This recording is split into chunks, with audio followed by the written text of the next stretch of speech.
म्हणजे सोनोग्राफी खूप करू नको, त्याचा Right. बाळावर इम्पॅक्ट होईल, त्याबद्दल तुम्ही काय सांगाल? सोनोग्राफी जी आपण करतो त्या साऊंड वेव्ज असतात. तो हा लोकांचं एक मिसकन्सेप्शन आहे की जे खातोय त्याचंच दूध बनतंय, तसं नसतं. डॅड्स किंवा एक्सपेक्टिंग डॅड किंवा फॅमिली, त्यांचा काय इम्पॅक्ट या प्रेग्नंट फिमेलवर तेवढा होतो का? लेबरच्या एक्झॅक्टली स्टेजेस काय आहेत, स्टेजेसमध्ये पहिल्या स्टेजमध्ये काय करतो, सेकंडमध्ये आपण काय एक्सपेक्ट करतो, थर्डमध्ये काय आहे, पेन ह्या कशा असणार आहेत, पेन आपल्यासाठी हेल्पफुल का आहेत, पेन असल्याशिवाय बेबी खाली येणार नाही आहे किंवा युट्रस कॉन्टॅक्ट होऊन बेबीला खाली पुश करणार आहे, तर पेनशिवाय होणार नाही. मग पेन कमी करण्यासाठी नॅचरल वेज काय आहे? बाळ डिलिव्हर केल्यावर खूप पातळ पातळ खायचं का, तर पातळ खा मग दूध छान येणार आहे. सो फक्त पातळ पातळ खरंच इनफ होतं का? की according to WHO 85 to 90% pregnancies ह्या नॉर्मल असतात. हिस्ट्रीमध्ये बेसिकली जर स्त्रीचं वय 35च्या वरती असेल तर जेनेटिक ॲबनॉर्मलिटीज असण्याचे चान्सेस वाढतात.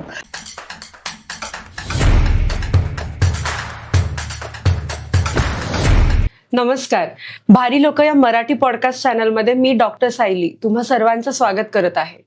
अगदी नेहमीप्रमाणे आजही आपल्याकडे असंच एक भारी व्यक्तिमत्व लाभलंय. बऱ्याचदा आपण बघतो की आजकाल स्त्रियांना मातृत्व म्हटलं की टेन्शन येतं. खरंच हे कसं होणार, कसं आपण पुढे जाणार, या गोष्टींची फार अशी चर्चा सुरू आहे. तर याच अशा युगामध्ये गेली 25 वर्ष डॉक्टर उज्ज्वला पाटील मॅम ज्या स्त्रीरोग तज्ज्ञ आहेत आणि या त्यांच्या कारकिर्दीने त्यांनी गेले 25 वर्ष नॅचरल बर्थिंग नावाची कन्सेप्ट ही खूप छान पुढे घेऊन ते आलेल्या आहेत. तर असंच आज आपण त्यांच्याशी संवाद साधणार आहोत भारी लोक या पॉडकास्ट चॅनलवरून. तर तुम्ही शेवटपर्यंत नक्की हा संवाद ऐका. जर तुम्ही एक्सपेक्टिंग मॉम किंवा एक्सपेक्टिंग डॅड असाल तर, किंवा अशा या फेजमध्ये असाल तर नमस्कार. नमस्कार Sayali. Yes. So Ujjwala ma'am, first of all welcome to this channel. So जसं आता आपण इतके दिवस ओळखतोय, सो तुम्ही या गेल्या 25 वर्षात तुमची खासियत काय आहे, तर नॅचरल बर्थिंग.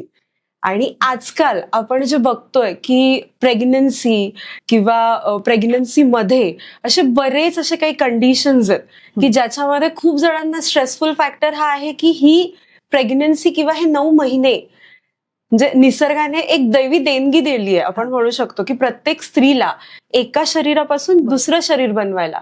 पण प्रत्येक स्त्री आज कुठेतरी एक शंका घेऊन प्रेग्नन्सीमध्ये येते किंवा कन्सीव्ह करायचं का नाही हा प्रश्न खूप जास्त विचार करून ती येते.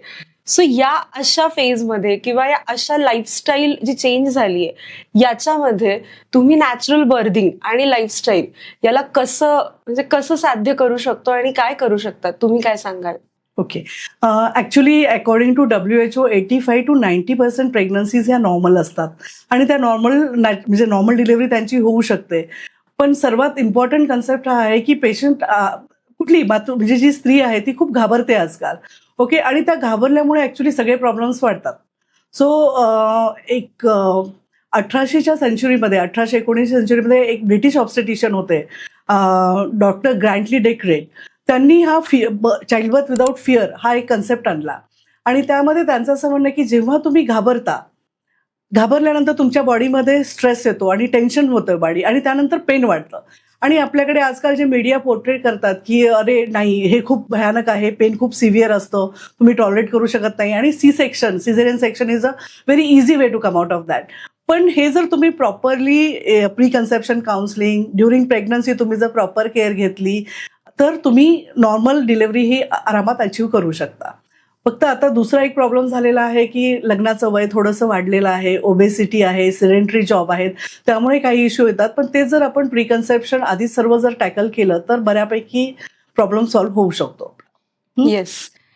आता यामध्ये बऱ्याचदा असं असतं की आजकाल आपण बघतो की इट इज बेडरेस्ट किंवा बेडरेस्ट प्रेग्नन्सी हे बऱ्याचदा ऐकायला मिळतं. मग काहीही फॅक्टर्स असतील, सो ज्याला हाय रिस्क म्हणून पण एक नाव किंवा एक टर्म आपण ऐकतो किंवा देतो. So exactly high risk pregnancy कधी असते किंवा कशाला म्हणू शकतो? ओके. इट डिपेंड्स ऑन कुठल्या प्रेग्नन्सीच्या स्टेजमध्ये तुम्ही आहात.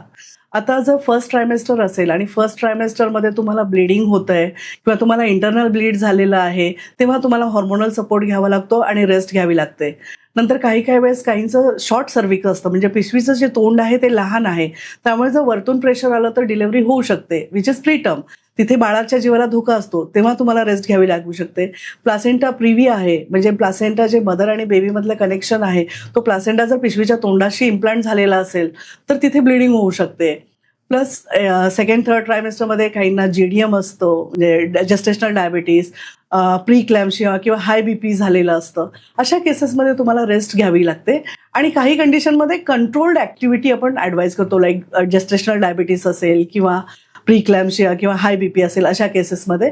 पण काही कंडिशनमध्ये लाईक प्लासेंटा प्रिव्हिया हे शॉर्ट सर्व्हिक्स जिथे तुम्ही सर्व्हिकल स्टिच घेतलेला आहे किंवा काही IVF प्रेग्नन्सी ज्या खूप प्रेशियस आहेत, अशामध्ये तुम्हाला थोडी रेस्ट घेण्याची गरज पडते. येस. नेक्स्ट असा बऱ्याचदा क्वेश्चन्स मॉम्स विचारतात की म्हणजे जे पण प्रेग्नंट मॉम्स आहेत त्या, की मला बेड रेस्ट आहे मॅम, तर मग प्लासेंटा लो लाईंग आहे किंवा आधीची हिस्ट्री आहे. सो बेड रेस्ट आहे, तर बेड रेस्टचा अर्थ एक्झॅक्टली काय? म्हणजे बऱ्याचदा असं होतं की बेड रेस्ट म्हणजे मी पूर्ण 24/7 झोपूनच राहायचं का, की काही ऍक्टिव्हिटीज करू शकते का? आता त्याच्यात 100% बेड रेस्ट असेल तर it is necessary. But bed rest या कन्सेप्टला किंवा याला तुम्ही कसं सांगाल किंवा तुम्ही काय ऍडवाइस कराल ज्यांना बेड रेस्ट आहे त्यांना? ओके, जसं मी सांगितलं की इंट्रायुट्राईन म्हणजे सबकोरियॉनिक ब्लीड आहे, अशा केसेसमध्ये you'll need strict bed rest along with support of hormones and everything. Placenta previa आहे, तिथे पण तुम्हाला स्ट्रिक्ट बेड रेस्ट आहे. तेही प्लासेंटा कुठल्या लेवलला इम्प्लांट झालेला आहे, अगदी प्लासेंटाने तुमच्या पिशवीचं तोंड पूर्ण कव्हर केलंय तर तिथे तुम्हाला स्ट्रिक्ट बेड रेस्ट लागेल. पण थोडासा वरती आहे तर you might have little walk, but that too you have to take your gynaec's opinion की किती मी ॲक्टिव्हिटी करू शकते. प्लस आता जस्टेशनल डायबिटीस आहेत, अशा केसेसमध्ये आम्ही त्यांना स्मॉल फ्रिक्वेंट फीड्स घ्यायला लावतो. त्यानंतर मेजर जेव्हा मील्स होतात तेव्हा त्यांनी 10 ते 15 मिनिट चालायला हवं, त्याने त्यांची शुगर एकदम राईज होत नाही. प्लस जर PIH असेल तर तिथे पण कंट्रोल्ड ॲक्टिव्हिटी डेफिनेटली हेल्प करते. सो काही कंडिशन आहेत, जसं एक्स्ट्रीम म्हणजे ग्रेड 4 प्लासेंटा प्रिव्हिया आहे किंवा सबकोरियनिक ब्लीड झालेला आहे, अशा केसेसमध्ये त्यांना स्ट्रिक्ट बेड रेस्ट लागते. प्लस प्री क्लॅम्शिया म्हणजे बीपीची सिव्हिरिटी खूप वाढलेली आहे, त्याच्यासोबत त्यांना हेडेक वगैरे सुरू झाला आहे, अशा केसेसमध्येही स्ट्रिक्ट रेस्ट लागेल. या सो बीपी किंवा आपण म्हणतो की जेस्टेशनल डायबिटीज आहे किंवा ह्या अशा सगळ्या गोष्टी ज्या कुठेतरी स्ट्रेस फॅक्टरने येतात, राईट? सो याच्यासाठी असे काय मेजर्स, होम रेमेडीज किंवा मेजर्स असे काय करू शकतो की जे ते तेवढ्या सिव्हिरिटीला न जाता आपण ते कंट्रोल करू शकतो? ओके, यामध्ये महत्त्वाचं फॅक्टर आहे, हे हिस्ट्रीपासूनच सुरुवात होतं. नाव युअर प्लॅनिंग फॉर प्रेग्नन्सी, तुमचं एज किती आहे?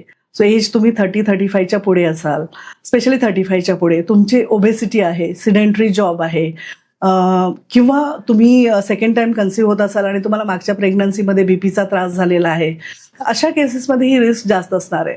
सो जेव्हा कन्सिव्ह करतो तेव्हाच आपण सांगतो की तुम्ही थोडंसं वेट रिडक्शन, योगा, प्राणायाम सर्व स्टार्ट करा, डाएटमध्ये कंट्रोल करा. आणि मग प्रेग्नन्सी राहिल्यानंतर जशा आपण टेस्ट सुरू करतो, ओके, सुरुवातीला ब्लड टेस्ट असतात, त्याच्यामध्येही आपण शुगर आणि या सर्व गोष्टी चेक करतो.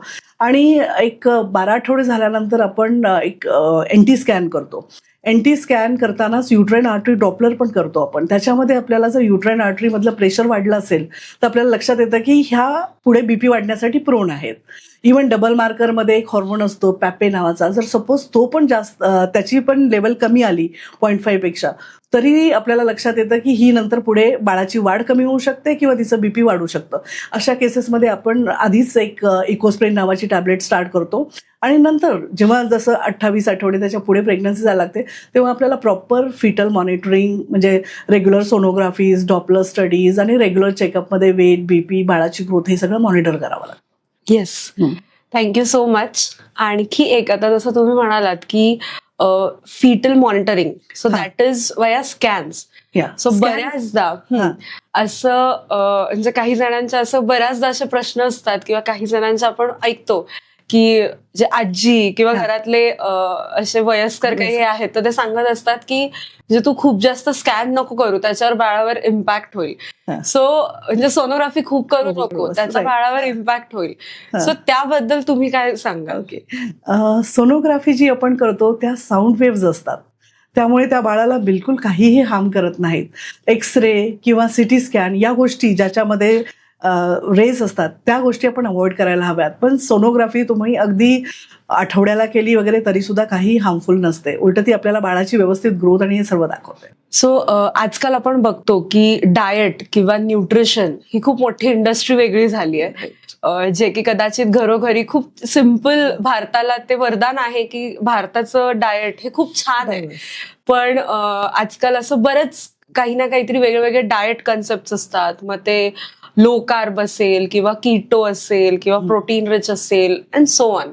सो आपण बघतो की ज्या वेळेस प्री प्रेग्नन्सी फेज मध्ये असू किंवा लाईक कपल्स किंवा ही जनरेशन, तर ही खूप ह्या डाएट्सला प्रोन आहे. बट कन्सीव्ह झाल्यानंतर हे डाएट सेम तसं ठेवू शकतात का, की फॉलो करू शकतात का? जर नाही तर मग काय डाएट असावं? ओके. जनरली हे एक्स्ट्रीम्स जे आहेत, कीटो डाएट वगैरे, हे आपण प्रेग्नन्सीमध्ये अवॉइड करायला हवेत. महत्वाचा रूल आहे की डाएट शुड बी बॅलन्स्ड. त्याच्यामध्ये कार्बोहायड्रेट हवं, कारण बेबीला आईच्या शरीरातून ग्लुकोज जातो, त्यामुळे कार्बोहायड्रेट्स आर मस्ट. प्रोटीन्स पण खूप इम्पॉर्टंट आहे, त्यामुळे प्रोटीन प्रत्येक मीलमध्ये असायला हवं. आणि फॅट्स, हेल्दी फॅट्स. मी सांगेन की तुम्ही generally junk food, process package food, तळलेले पदार्थ या गोष्टी मिनिमम ठेवाव्यात. जेवढं आपण कमी खाऊ तेवढं बेटर आहे. आणि स्मॉल फ्रिक्वेंट मील घ्यायला हवेत. एकदम जर आपण एक लार्ज मील घेतलं तर शुगर एकदम वाढते आणि परत ते कमी करण्यासाठी इन्शुलिन आणि हे बऱ्याचशा गोष्टी होतात. त्यामुळे स्मॉल फ्रिक्वेंट मील्स घेणं गरजेचं आहे. प्लस भूक लागेल तेव्हाच खायचं. आपल्याकडे असं होतं की आज कळालं की ही प्रेग्नंट आहे की शी इज लाईक ॲडवाईस सगळे असे करून यायला लागतात. म्हणजे माहेरचे, सासरचे, फ्रेंड्स सगळे, तू हे कर, तू हे खाऊ नको, तू हे खाऊ नको. बट आय ऑलवेज बिलीव्ह की युअर बॉडी टेल्स यू की तुम्हाला काय हवंय आणि काय नको आहे. So always listen to your body. खरंच मला भूक लागली आहे का, फक्त कोणीतरी सांगते की नाही तू आता हे खा म्हणून खायचं. So that unnecessary increases your fat and obesity. आपल्याला वेट खूप वाढवायचं नाही आहे. जनरली जर नॉर्मल BMIची जर असेल स्त्री तर तिला 10 ते 12 किलो पूर्ण थ्रूआउट प्रेग्नन्सीमध्ये इनफ आहे. पण आजकाल असं होतं की नाही तू हे खा, तू ते खा, तिला गरज नसते, तिला खायचं नसतं, तरी ती फक्त सगळे सांगतायत म्हणून खाते. सो हे करण्याची गरज नाही. Always listen to your body. Go for healthy choices. पोळी भाजी, वरण भात, फ्रुट्स, ड्रायफ्रुट्स, मिल्क प्रोडक्ट्स हे सगळं घेऊ शकता तुम्ही.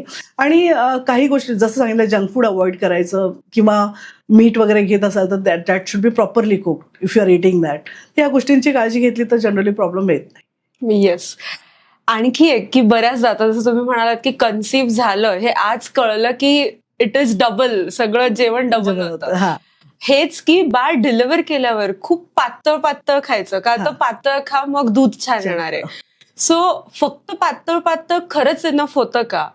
नाही. शी शुड हॅव बॅलन्स डाएट. मी जसं सांगितलं तसं पातळ एवढ्यासाठी सांगतात की दुधामध्ये 90% पाणी असतं. त्यामुळे पाणी जर तिने कमी पिलं, हायड्रेशन लेवल प्रॉपरली मेंटेन नाही झालं तर दुधाची क्वांटिटी कमी होऊ शकते. पण त्यासाठी तुम्ही जेवणातच हे द्यायला हवं असं नाहीये. यू कॅन कीप, म्हणजे तुम्ही डाळ देऊ शकता किंवा दूध असं काहीतरी ऍड करू शकता जेवणामध्ये. पण भाज्या आणि हे जे देत नाहीत ते पण चुकीचं आहे. त्यामुळे तिने अगदी भाज्या, प्रोटीनसाठी जे काय दही आहे, डाळ आहे, तुमच्या छोले, राजमा या गोष्टी त्यांनी किंवा स्प्राउट्स असतील हे सगळं प्रॉपरली बॉईल करून ऍड करायला हवं. या आणखी एक की जसं आता तुम्ही म्हणालात की दही किंवा खूपदा म्हणजे ऑरेंजेस वगैरे किंवा सिट्रस फ्रुट्स. सो असं बऱ्याचदा ऐकतात की आफ्टर डिलिव्हरी की आता तू डिलिव्हर केलंय सो डोंट इट दिस, का तर ते आंबट नाही खायचं किंवा तू हे खाल्लं तर लगेच बाळाला सर्दी खोकला होणार आहे. So what does this have any impact? I don't think so. फक्त माझं एक म्हणणं राहील की तुम्ही काही फ्रुट्स वगैरे खात असाल तर फ्रीजमधून थोडा वेळ बाहेर काढून ठेवा. एकदम थंड घेऊ नका. आणि जो हा लोकांचं एक मिसकन्सेप्शन आहे की जे खातोय त्याचंच दूध बनतंय, तसं नसतं. It goes to your body, त्याच्यामधून ते ब्लडमध्ये होणार आणि ब्लडमधून नंतर ते मिल्क बनतं. ते डायरेक्टली त्या फूडचा फ्लेवर त्यामध्ये येत नाही. एक्झॅक्टली. सो हे चुकीचं आहे. पण हा डेफिनेटली खूप थंड आणि हे अवॉइड करायला हवं. Yes, thank you. सो बऱ्याचदा जसं आता हाय रिस्क प्रेग्नन्सी आपण बोललो किंवा तुम्ही त्याबद्दल सांगितलं, तर त्याच्यामध्ये एक बऱ्याचदा ऐकायला मिळतं की फायब्रॉइड्स आहेत ना ते. सो मग कसं, आणि कदाचित फायब्रॉइड्सचं खाद्यच हार्मोन्स असल्यामुळे ते कुठेतरी ग्रो होत जातात, जसं बेबी ग्रो होतं तसं. सो मग त्याचा कसा इम्पॅक्ट होतो आणि ते कसं कंट्रोल करू शकतो किंवा ते कसं मॉनिटर किंवा कसं त्याच्याबरोबर कशी प्रेग्नन्सी कंटिन्यू करू शकतो? यासाठी सर्वात महत्त्वाचं मी स्ट्रेस करेल की प्री कन्सेप्शन काउन्सिलिंग करायला हवं. त्या चेकअपमध्ये जेव्हा आपण नॉर्मल चेकअप करतो, ब्लड टेस्ट करतो, सोनोग्राफीमध्ये आपल्याला फायब्रॉइड आढळतात. आता फायब्रॉइडचं पण कसं आहे की ते साईज किती आहे आणि एक्झॅक्टली कुठे लोकेटेड आहे यावरती खूप फरक पडतो. ते अगदी 5-6 सेंटीमीटरपेक्षा जास्त आहे आणि अगदी युट्रसच्या मसल लेअरमध्ये आहे किंवा आतल्या भागात आहे, तेव्हा ते त्रास देऊ शकतं आपल्याला. ॲबॉर्शनची रिस्क असते, कारण सपोज जिथे फायब्रॉइड आहे तिथे ब्लड सप्लाय थोडा कमी असतो आणि त्याच्यावर जर आपला प्लासेंटा चुकून इम्प्लांट झाला तर ॲबॉर्शनची रिस्क वाढते. पण ते जर बाहेरच्या साईडला असेल, 2-3 सेंटीमीटरचंच आहे वगैरे, तर हे जनरली त्रास देत नाही. आणि जर सपोज आपल्याला तुम्ही नाही केलंय प्री कन्सेप्शन काउन्सिलिंग आणि एक सडन सरप्राईज तुम्हाला आलेलं आहे की हे प्रेग्नन्सीमध्ये आहे, मग त्यात पण जर ते बाहेरच्या बाजूला असेल, साईज कमी असेल तर जनरली वी निग्लेक्टेड. ते जर आतमध्ये असेल तर मग आपल्याला थोडा हॉर्मोनल सपोर्ट द्यावा लागतो, फ्रिक्वेंट चेकअप्स करावे लागतात आणि जर गरज पडली, पिशवीच तोंड लहान वगैरे असेल तर सर्वायकल स्टिच वगैरे पण घ्यावा लागू शकतो. ओके. सो ट्विन प्रेग्नन्सी आपण खूपदा बघतो किंवा कधी कधी ट्रिपलेट्स असतात. हा. लाईक आजकाल म्हणजे येतं ऐकू की IVF ट्रीटमेंट झाल्यापासून हे वाढलंय. एक्झॅक्टली, हा. ट्रिपलेट्स पण. हा. सो त्या केसमध्ये बऱ्याचदा असं असतं की व्हॅनिशिंग ट्विन असतो किंवा तो होऊन जातो, बट जर तो नाही झाला हा. तर मग पुढे जाऊन तसं काही विचार करण्याचं खूपदा कपल्स विचार करतात. सो त्यावेळी ती किती प्रोबॅबिलिटी आहे की if they are carrying triplets हा. ऑर ट्विन्स तर ते व्हॅनिशिंग व्हायची किती प्रोबॅबिलिटी आहे? प्रोबॅबिलिटी अशी सांगता येणार नाही. म्हणजे आता ते आपण जेव्हा सोनोग्राफी करतो तिथे कशी कंडिशन आहे, त्यांची जी सराउंडिंग कोरिओनिक रिॲक्शन कशी आहे त्यावरती. पण जर सपोज तुम्हाला नको असेल तर आजकाल आपले सिलेक्टिव्ह फिटल रिडक्शन पण आपण करू शकतो. Yeah. पण तेही डिपेंड्स की म्हणजे ते ट्विन्स जे आहेत ते मोनोकोरोनिक आहेत की डायकोरोनिक, या सर्व गोष्टीवरती अवलंबून असतं. Yes. Yes.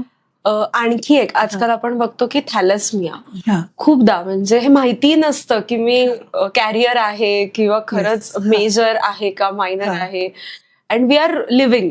हा. पण प्रेग्नन्सीमध्ये ज्यावेळेस टेस्ट येतात हा. तर त्यावेळेस हे डिटेक्ट होतं. मग त्यावेळी पुढे त्याचं रिकरन्स नाही व्हायला पाहिजे किंवा पुढे काय मेजर्स ते कपल घेऊ शकतं की जर कोणी थॅलेसमिया कॅरियर आहे? ओके. जेव्हा आम्ही या टेस्ट सुरुवातीला आपण अँटीनेटल प्रेग्नन्सीमध्ये टेस्ट करतो त्यामध्येच आपण HB इलेक्ट्रोफोरेसिसची टेस्ट करतो. त्यामध्ये जर ती स्त्री कॅरियर आली तर आपण हजबंडची टेस्ट करतो. हजबंड जर नॉर्मल असेल तर generally we don't do anything. फक्त तिचं हिमोग्लोबिन कमी राहतं, ते आपल्याला मेंटेन करावं लागतं आणि त्याच्यावरती लक्ष ठेवावं लागतं. पण जर हजबंड ही पॉझिटिव्ह आला तर मात्र आपल्याला जेनेटिक टेस्टिंग करावे लागतात. लाईक ॲम्निओसेंटेसिस करून आपण बाळाच्या याच्यामध्ये चेक करून घेतो. या सो ओके. सो ॲम्निओसेंटेसिस मध्ये आपल्याला जेनेटिकली काय असेल तर वी कॅन थिंक, मग पुढे Yes. डिसिजन आपण घेऊ शकतो. ग्रेट.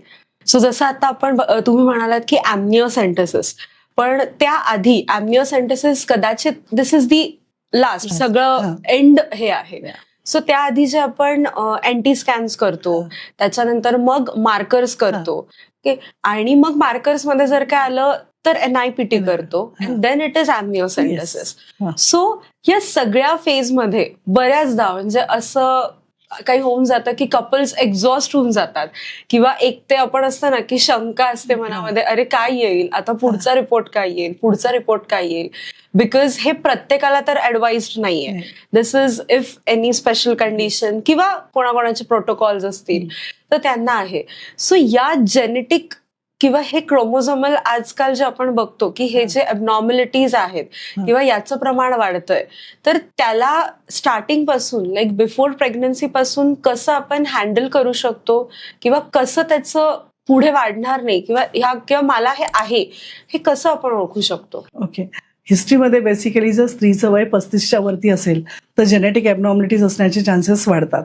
प्लस तिला जर आधीच्या प्रेग्नन्सीमध्ये काही हिस्ट्री आहे किंवा फॅमिलीमध्ये कोणाला ॲबनॉर्मल चाइल्ड असण्याची हिस्ट्री आहे तर अशा वेळेस आपण स्क्रीनिंग थोडंसं व्यवस्थित करतो. सर्वात महत्त्वाचं, जेव्हा तुमचा एनटी स्कॅन होतो तेव्हा पहिले आपण एक डबल मार्कर टेस्ट करतो. तर एज कमी असेल तर डबल मार्करमध्ये जर रिस्क लो आली, बेसिकली ट्रायसोमी 21, 18, 13 याची रिस्क आपल्याला त्यामध्ये कळते. ती जर कमी असेल तर will go head with pregnancy. Suppose त्याच्यामध्ये जर कुठे हाय रिस्क आली किंवा मदरचा एज जर 35 पेक्षा जास्त असेल तर I will suggest NIPT better राहील. NIPT किंवा NIPS म्हणतो आपण, स्क्रीनिंग आहे, कारण ही पण स्क्रीनिंग टेस्ट आहे. त्याच्यामध्ये बाळाचा जो सेल फ्री DNA आहे तो आईच्या शरीरात रक्तामध्ये फिरत असतो. तर बेसिकली आपण आईचं ब्लड सॅम्पल घेतो आणि त्यामध्ये परत रिस्क चेक करतो. याच्यामध्ये सगळे क्रोमोझोम चेक केले जातात, पण मेजरली अगेन 21, 18 आणि 13 बघितले जातात. ती पण रिस्क कमी असेल तर मग काही प्रॉब्लेम नाहीये. पण जर या दोन्ही टेस्टमध्ये जर तुम्हाला कुठे आढळलं की रिस्क जास्त आहे, then we have to go for amniocentesis. Yeah so आपण असं खूपदा म्हणजे बघतो किंवा बऱ्याचदा आता मी पण कधी कधी पेशंट असे येतात किंवा डॅड्स कधी कधी खूप हा. असे छान किंवा केअरिंग असल्यावर एक असतं की मॅम म्हणजे तिला खूप त्रास होतोय मेंटली की हे सगळं आपण करतोय Right. किंवा आता हे केल्यानंतर पण माहिती नाहीये की पुढे काय आहे किंवा कशा वेने ते जाणार आहे. तर मग त्या केसमध्ये किंवा आधी फर्स्ट चाइल्ड अबनॉर्मल आहे, हा. वेदर ही इज ऑटिस्टिक आहे किंवा काही डाऊन सिंड्रोम आहे, like whatever due to any reason, तर मग हे सेकंड प्रेग्नन्सी आहे आणि त्याच्यामध्ये पुन्हा हे सगळं आहे, मग खूप एक्झॉस्ट होऊन जाते मेंटली ती स्त्री.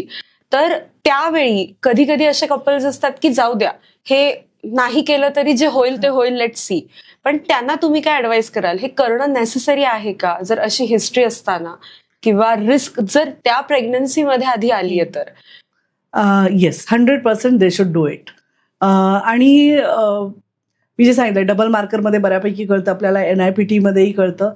आणि जर बाळ हेल्दी हवं असेल तर आपल्याला त्याशिवाय काही पर्याय नाहीये.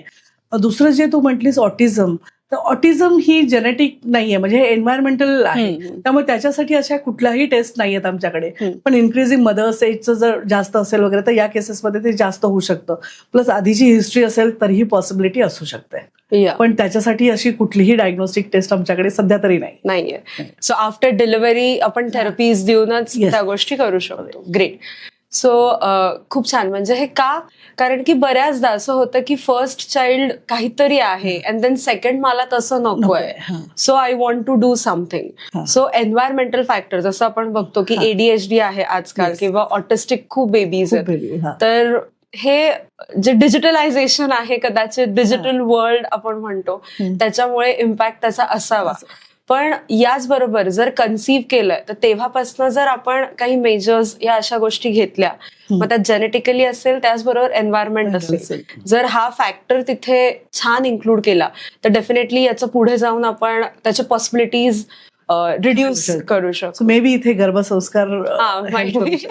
Yes yes, definitely. की जे आपण म्हणतो की थॉट्स ते विचार आहेत, न्यूट्रिशन, एक्सरसाइजेस ते तर येतात, त्याच्यासोबत या गोष्टी थॉट्स आहेत. एक्झॅक्टली.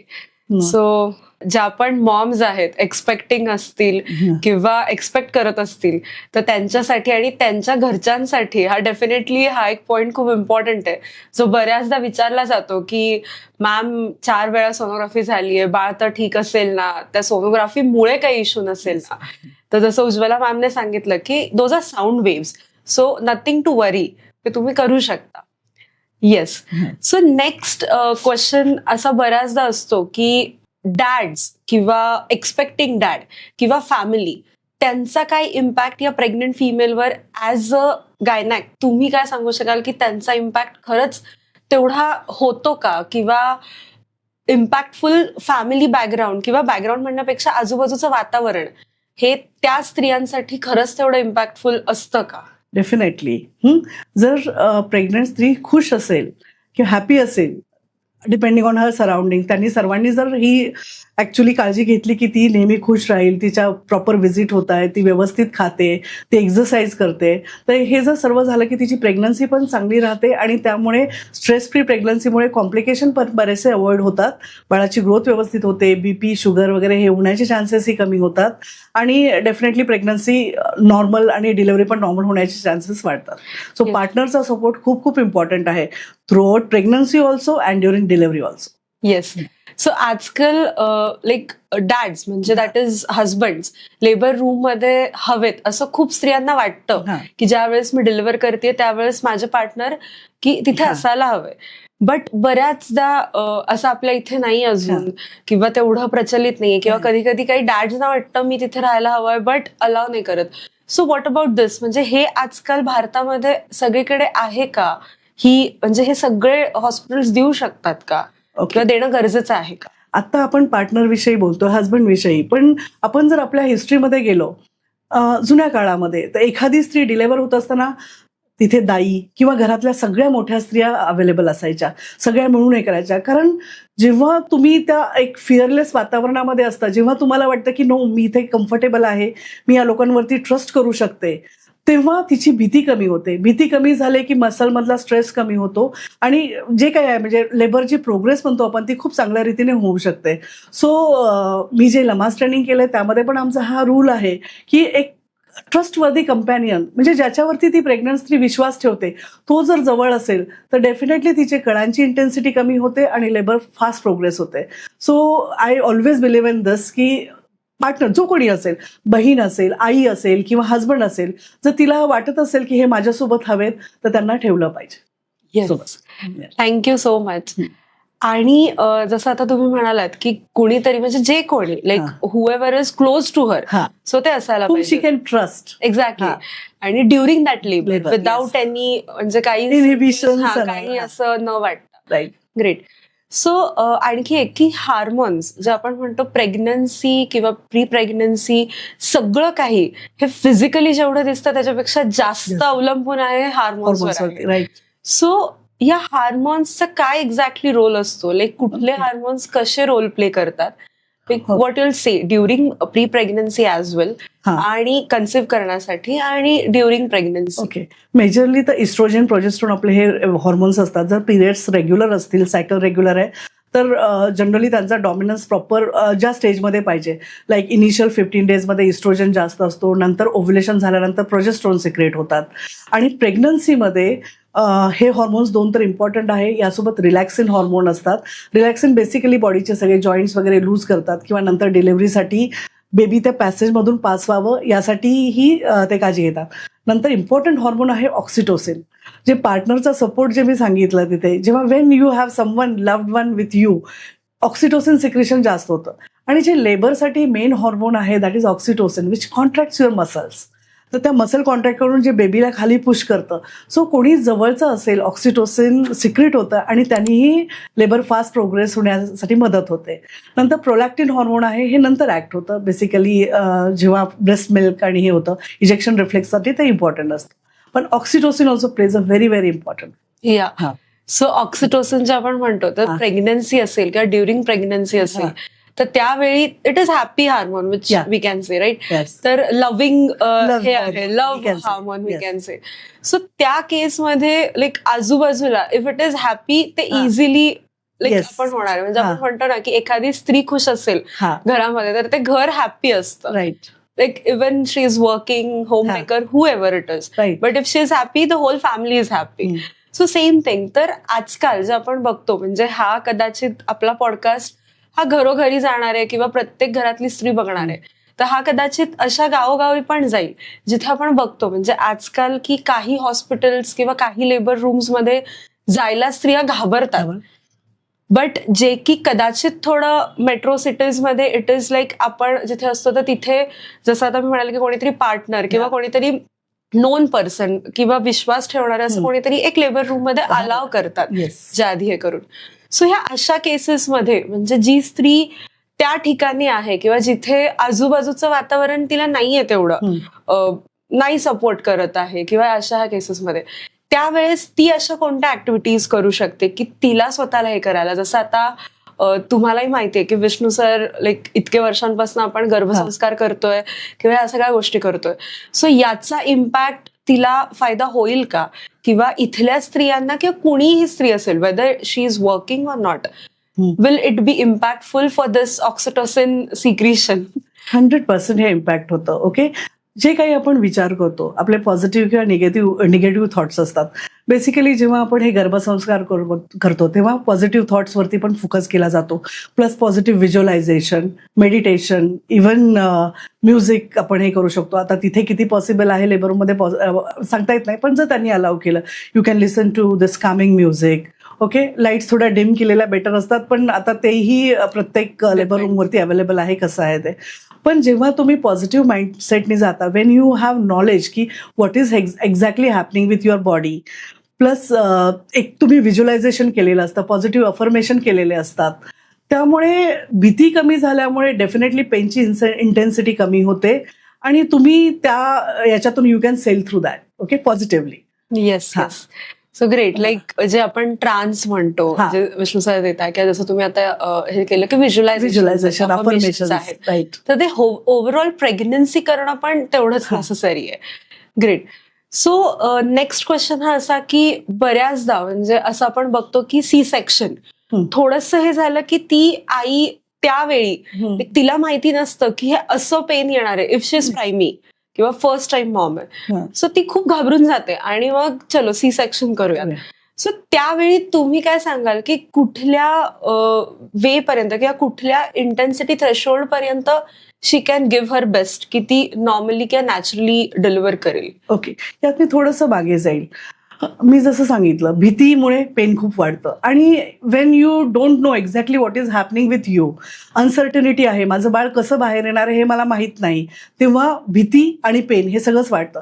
पण हे जर तुम्ही आधीच अँटीनेटल एज्युकेशन म्हणजे चाइल्ड बर्थ एज्युकेशन क्लासेस दिले, तिला एक्झॅक्टली सर्व नॉलेज दिलं, म्हणजे फर्स्ट स्टेजमध्ये काय एक्सपेक्ट करतो, लेबरच्या एक्झॅक्टली स्टेजेस काय आहेत, स्टेजेसमध्ये पहिल्या स्टेजमध्ये काय करतो, सेकंडमध्ये आपण काय एक्सपेक्ट करतो, थर्डमध्ये काय आहे, पेन ह्या कशा असणार आहेत, पेन आपल्यासाठी हेल्पफुल का आहेत, पेन असल्याशिवाय बेबी खाली येणार नाहीये किंवा युट्रस कॉन्टॅक्ट होऊन बेबीला खाली पुश करणार आहे, तर पेनशिवाय होणार नाही. मग पेन कमी करण्यासाठी नॅचरल वेज काय आहेत.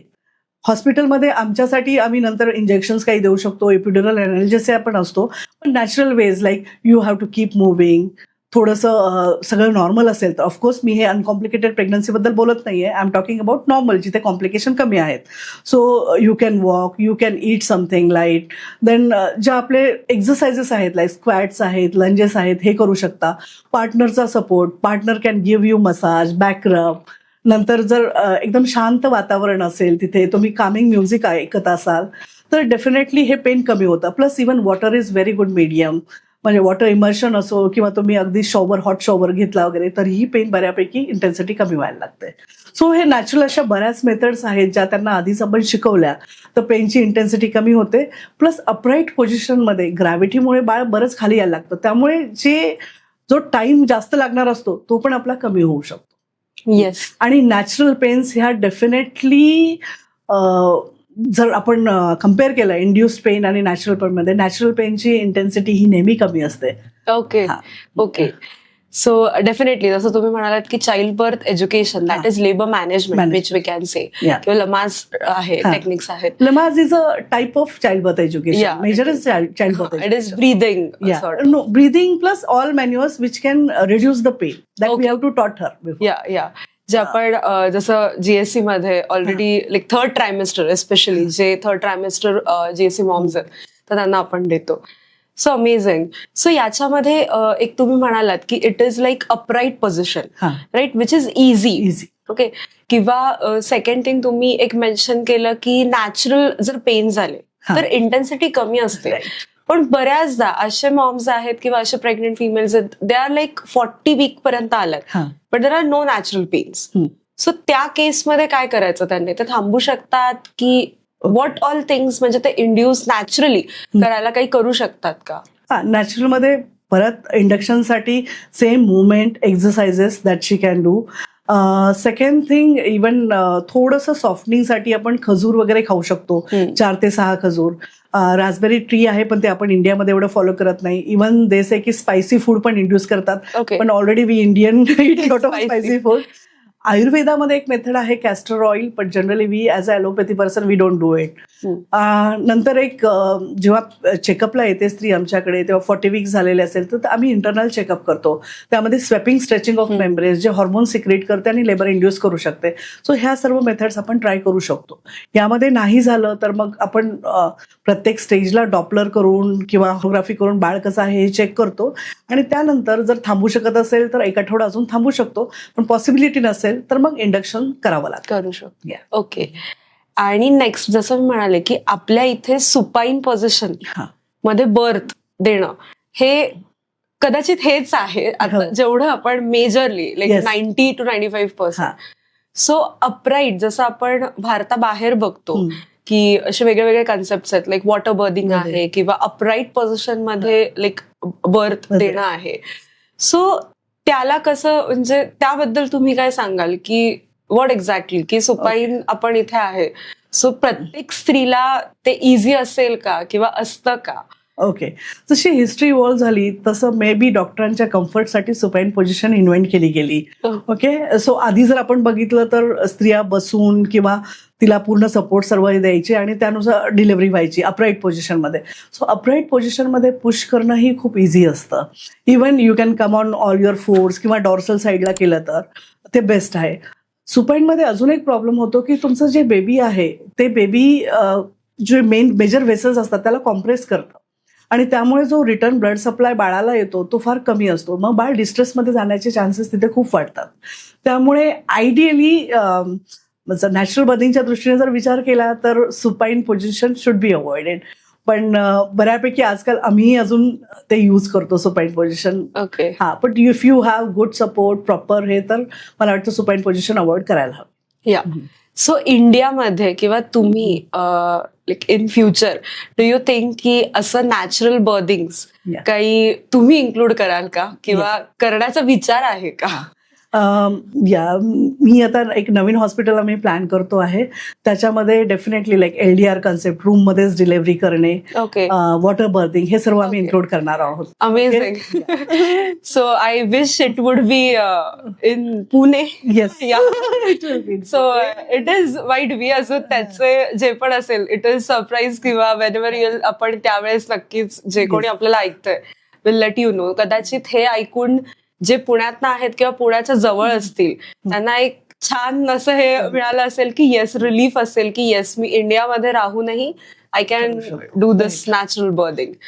Amazing. I have done many natural birthing cases where I did not touch a patient. Oh, baby हजबंडने डिलिव्हर केलेला आहे, इव्हन कॉर्ड कट त्यांनी केलेला आहे. amazing.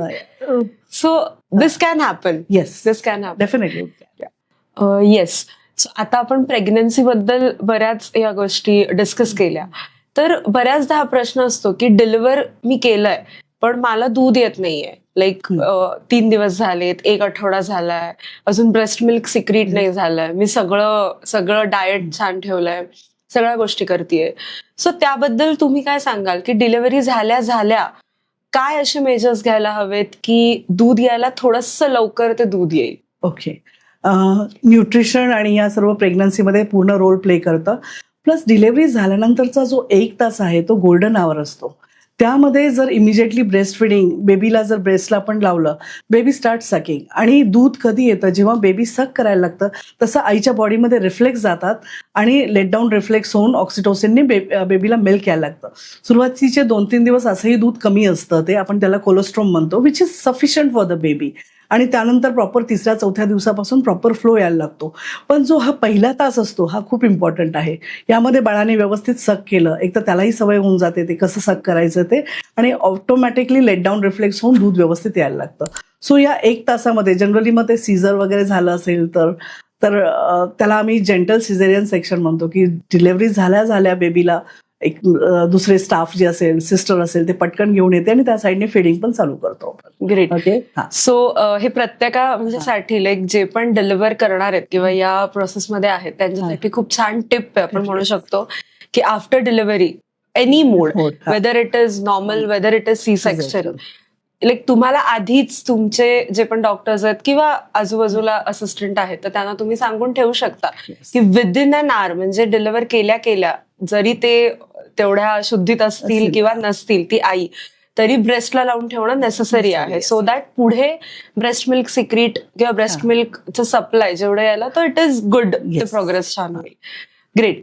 सो आणखी एक गोष्ट की ऍज अ ॲलोपॅथिक प्रॅक्टिशनर ते डू यू बिलीव्ह इन गर्भसंस्कार किंवा ह्या अशा कन्सेप्ट? अर्थात मगाशी तुम्ही म्हणालात की हे रोल आहेत की जे आपण ऑक्सिटोसिन सिक्रीट करायला मदत होणार किंवा ह्या सगळ्या गोष्टी.